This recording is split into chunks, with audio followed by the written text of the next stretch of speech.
हाय दोस्तों, नमस्कार। मैं आप सभी का स्वागत करती हूँ। मेरे चैनल को सब्सक्राइब कीजिए, लाइक कीजिए। छोटा सा गीत गाने जा रही हूँ, सावन का है, भोले जी का गीत है। देखा भांग हमसे नाही पिसाई भोला, बथेला कलाई भोला ना। देखा भांग हमसे नाही पिसाई भोला, बथेला कलाई भोला ना।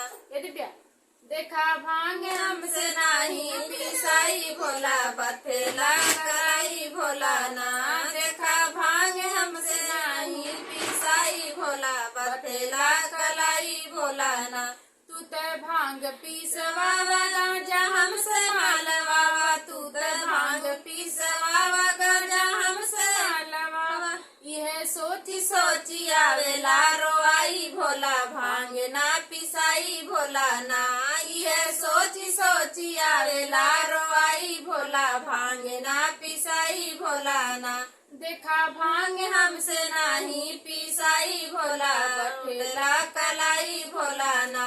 देखा भांग हमसे नाही पिसाई भोला, बथेला कलाई भोला ना।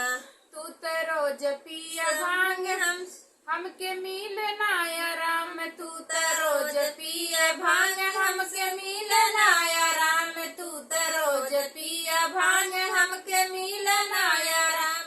एक दिन होई जाई यही खातिर लड़ाई भोला, भांग नाही साई भोला ना। एक दिन हो जाई है यही खातिर लड़ाई भोला, भांग ना पिसाई भोला ना।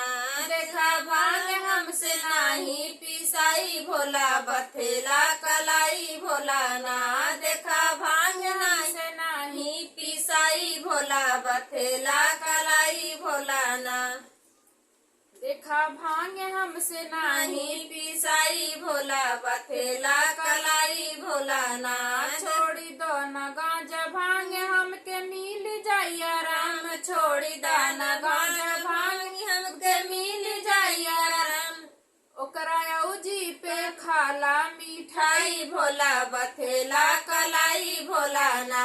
ओकरा औजी पे खाला मिठाई भोला, बथेला कलाई भोला ना। देखा भांग हमसे नाही पिसाई भोला, बथेला कलाई भोला ना। देखा भांग हमसे नाही पिसाई भोला, बथेला कलाई भोला ना। दोस्तों, अगर हमारा गीत अच्छा लगे तो कमेंट जरूर कीजिएगा।